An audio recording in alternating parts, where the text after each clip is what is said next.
This neighborhood is one that I've always loved and always wanted to live here. My background's in interior design, but I'm really passionate about historic homes, reconditioning and reviving some of the homes that I think are really special and give Laguna the character that it has now. In walking the neighborhood, we had seen this house walking dogs, walking our kids. It's immediately apparent when you walk by this house that it is fantastic and unique. There are only a few houses that truly stand out, and this was one of them. You could see the potential immediately from the street. Looking through the city records, found out that the home was built by Ropp and Mackey, and that said to me this is something special because they were a predominant builder of some of Laguna's most iconic structures. When you approach a home like this, it really is like an archaeological dig. It's something that takes time, and you really have to go over everything with a fine-tooth comb and bring the house back to life. When I first got in, it was immediately apparent that it was largely untouched. Completely original and falling down. All the plumbing, all the electrical, everything was in disrepair. Immediately on your left, originally there was a bedroom and a small bathroom. My goal was to open that, make it bright, and make it more inviting. I wanted a bar, and I wanted it to be period specific and practical. It's got mahogany cabinets, solid brass, ball-tip cabinet hinges, brass hardware, soapstone counters.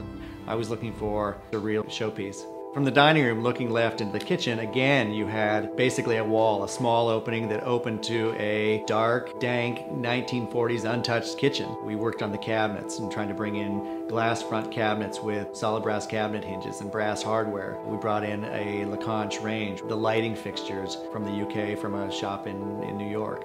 The backsplash tiles, those were a Pageant, a Moroccan tile that we sourced in New York. We came across a fantastic historic butcher block.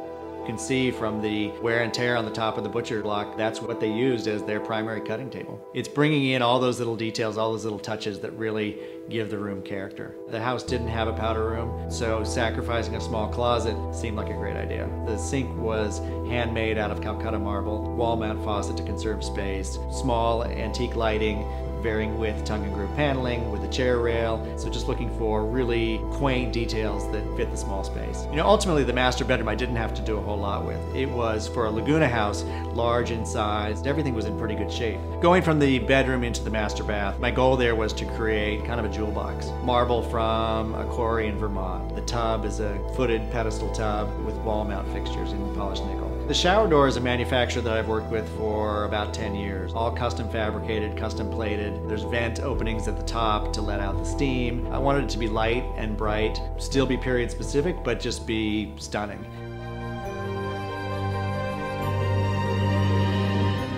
When I first walked into the living room, which is the absolute heart of the home, you could tell that it was really special. When you look up, you see this incredible structure. There's some fantastic architecture going on in the living room. I was able to, with the fireplace, was able to find a fireplace screen that came out of George Gershwin and Rosemary Clooney's house. In a small antique store in Los Angeles, stumbled across a chandelier from Phyllis Diller's estate, a masterpiece for the center of the room. Being able to see the circle, being able to see the ocean, being able to see what's going on outside in the neighborhood is fantastic. There's nothing more satisfying than being able to take a historic resource in this town, bring it back to life, modernize it in a way that a new family can come in and it can persist for another generation. That for me is incredibly satisfying and something I'm really passionate about.